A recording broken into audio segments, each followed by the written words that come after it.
ঝগড়ার পর শাশুড়ি মাকে বললাম, আপনার জন্য অতিরিক্ত আর একটি টাকাও খরচ করতে পারবো না। কথাটা শুনে আমার গালে ঠাস করে এক চড় মেরে দিলেন আমার মা। লেখাপড়া শিখিয়েছি এই জন্য? এত বড় হয়েও জানো না কিভাবে একজন মাকে সম্মান করতে হয়? ছি, এত অধঃপতন তোমার! শাশুড়ির সামনে মায়ের হাতের চড় খাওয়াটা আমাকে লজ্জায় মাটিতে মিশিয়ে দিচ্ছে। না পারছি তাদের সামনে থেকে চলে যেতে, না পারছি কিছু বলতে। আমার নিজেকে কেমন নিথর মনে হচ্ছে। শাশুড়ির দিকে তাকিয়ে, বাঁকা চোখে তাকিয়ে মনে মনে বললাম, এবার তোমাকে বাড়ি ছাড়া করব। বাকি চিন্তা করার আগেই আমার গালে ঠাস করে আরেকটি থাপ্পড় পড়ল। হতবম্ব হয়ে গেলাম। এই থাপ্পড়টাও মাই দিয়েছে, আর বলছে চোখ ফুটো করে দেব। এভাবে কেউ বয়োজ্যেষ্ঠদের দিকে তাকায়? প্রচণ্ড রাগ হলো আমার, কিন্তু কিছুই বলতে পারছিলাম না। শেষে চুলের মুঠি ধরে মারনা শুরু করে দেয়। এই ভয়ে আমার মা বেজায় দজ্জাল এক মহিলা, ওর ওপর কোনো ভরসা নেই। আমার শাশুড়িও মাথা নিচু করে চুপচাপ বসে আছেন। মা শাশুড়ির পাশে গিয়ে বললেন, আচ্ছা দিদি, আমরাও তো এককালে বউ ছিলাম, আমরা তো কোনোদিন শ্বশুর শাশুড়ির সাথে এমন করিনি, আর আমাদের পেট থেকে এগুলো এক একটা কি বের হয়েছে। ছি ছি ছি, লজ্জায় আমার মাথা কাটা যাচ্ছে। এসব কেমন ব্যবহার! 75 ইঞ্চি টিভি কিনতে পারে, নিত্য নতুন ফ্ল্যাট বুকিং করতে পারে, নতুন মডেলের গাড়ি কেনে, দামি দামি শাড়ি কেনে, আর বাপ মাকে দেওয়ার বেলায় ওদের সংসারে দুর্ভিক্ষ নামে। কথাটা বলতে বলতে মা আবার আমার দিকে তেড়ে আসে। এবার আর রক্ষে নেই। আমি ভয়ে দৌড়ে গিয়ে শাশুড়ি মার পিছনে গিয়ে লুকাই। মা রীতিমতো লাঠি খুঁজছেন। আমি ভয়ে ভয়ে বললাম, মা, এটা কিন্তু ঠিক হচ্ছে না। শ্বশুর বাড়িতে আমার একটা প্রেস্টিজ আছে। কার বাড়ি? শ্বশুর বাড়ি? তাহলে শাশুড়িকে কেন বললি অতিরিক্ত টাকা দিতে পারবি না? রাগের মাথায় বলে ফেলেছি। এত কিসের রাগ তোমার? তোর রাগের কপালে ঝাঁটা মারি। আয়, এদিকে আয়। নিরুপায় হয়ে শাশুড়ি মাকে বললাম, আপনার সামনে আপনার ছেলের বউকে মারছে আর আপনি চুপ করে দেখছেন? শাশুড়ি মা একটু নড়ে চড়ে বসলেন, কিন্তু কিছু বললেন না। এই সুযোগে মা খপ করে আমার হাত টেনে ধরলেন। উফ মা, আজ তোকে দেখাচ্ছি মজা। অনেকদিন ধরে তোমার মুখ থেকে শ্বশুর বাড়ির বদনাম শুনছি। বদনাম কখন করলাম? যা ঘটেছে তাই বলেছি। যা ঘটেছে তাই বলেছ? কই, তুমি তো আমায় বলনি যে তুমি শাশুড়িকে রোজ রোজ ঠান্ডা খাবার খেতে দাও, ওনাকে দিয়ে সংসারের কাজ করাও, ওনারা মা ছেলে কথা বললে আড়াল থেকে কথা শুনবার চেষ্টা করো। তুমি এসব বলেছ? আমি এসব করিনি। আমি সব নিজের চোখে দেখেছি। তুমি কি ভেবেছ আমি বেড়াতে এসেছি? আমি এসেছি তোমার কীর্তিকলাপ দেখতে। আজ তোকে মেরেই ফেলবো। মা টানছে আমার হাত, আমি টানছি শাশুড়ি মার হাত। ধস্তাধস্তির সময় শাশুড়ি মা বলছেন, বেয়ান, থাক না, যা হবার তা হয়েই গেছে। মা সাথে সাথে আমার হাত ছেড়ে দিলেন। নিজেকে নিয়ন্ত্রণ করে শান্তভাবে গিয়ে বসলাম সোফায়। আমি যেন হাঁপ ছেড়ে বাঁচলাম। ওড়না দিয়ে ঘাম মুছছি, পিপাসায় গলা ফেটে যাচ্ছে। পাশ থেকে লুকিয়ে কাজের মেয়ে আমায় দেখছে। আমি ইশারায় ওকে সরে যেতে বললাম। ধীরে ধীরে টেবিলের কাছে গিয়ে গলগল করে জল খেয়ে নিলাম। মা মৃদুস্বরে বলছে, আমার ছেলেটা যখন বউ নিয়ে আলাদা বাড়িতে গেল, আমার খুব কষ্ট হচ্ছিল। অত বড় একটা বাড়িতে একা থাকতে দম বন্ধ লাগতো। রাতের পর রাত ঘুমাতে পারিনি। আমাদেরও তো কোনো অভাব ছিল না। ওদের বাবা যা রেখেছে সেটাই তো অনেক। এই বুড়ো বয়সে শুধু একটু কথা বলার জন্য নিজের একটা লোক দরকার ছিল। তবুও ছেলেটা চলে গেল, আলাদা হয়ে গেল। ওদের নতুন সংসারে প্রাইভেসি নষ্ট হবে। দিনে একবার ফোন করে, ব্যাস, মায়ের প্রতি সব দায়িত্ব ঘুচে গেল। আমি বুড়ো মানুষ, আমাকে ওদের সাথে রাখলে পোষাবে না। কষ্ট পেয়েছিলাম, তবুও ছেলের সুখের কথা ভেবে মেনে নিলাম। বিয়ে দিয়েছি সংসার ভাঙার জন্য নয়। মায়ের গলাটা কেঁপে উঠেছে, কণ্ঠস্বর ভারী হয়ে আটকে যাচ্ছে। আমি এক গ্লাস জল নিয়ে মায়ের কাছে গেলাম। মা আমার হাত থেকে গ্লাসটা নিয়ে চুকচুক করে জল খেলেন। পরক্ষণেই অঝরে কেঁদে ফেললেন। তুই তোর শাশুড়িকে একলা করে দিস না মা। আমার টাকা পয়সা সব আমি তোকে দিয়ে দেব, তাও তুই মানুষটাকে একলা করে দিস না। সারা জীবন স্বামী সন্তান নিয়ে যুদ্ধ করে শেষ বয়সে একা থাকার কষ্ট মেনে নেওয়া যায় না।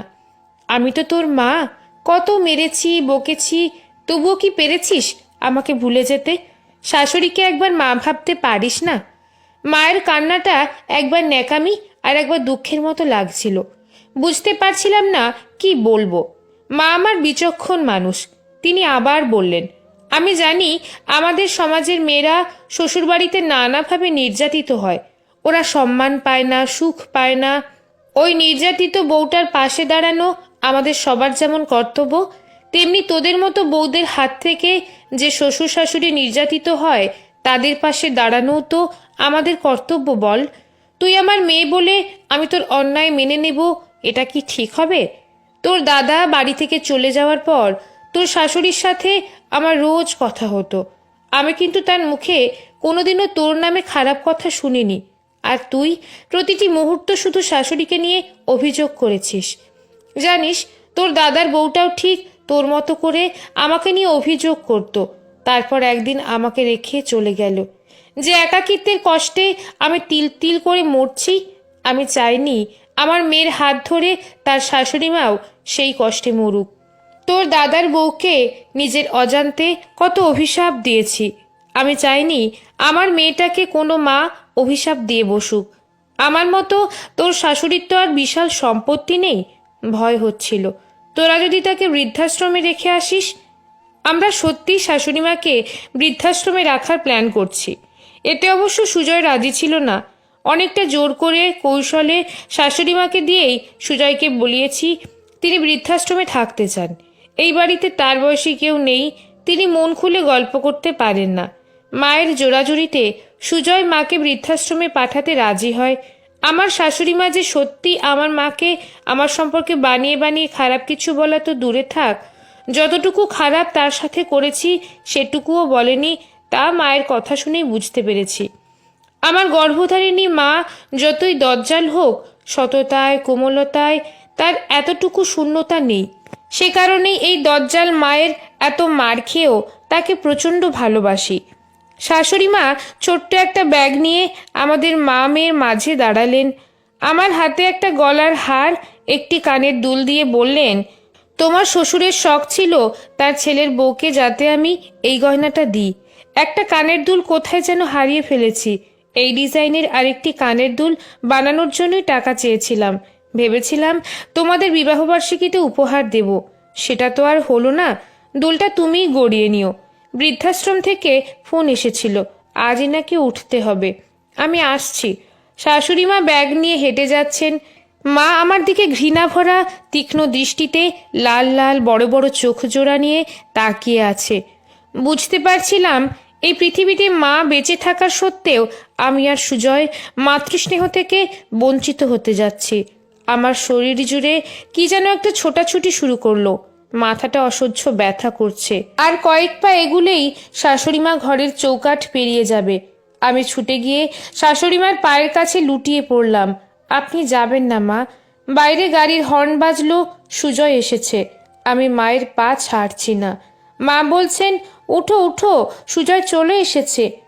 আমি তবুও ছাড়ছি না। সুজয় ঘরে ঢুকে আমাদের অবস্থা দেখে মা হাসতে হাসতে বলে উঠলেন, তোর বউ কেমন পাগলামে শুরু করেছে দেখ। আমাকে ছাড়া নাকি ও থাকতে পারবে না, তাই বৃদ্ধাশ্রমে যেতে দিতে চাইছে না।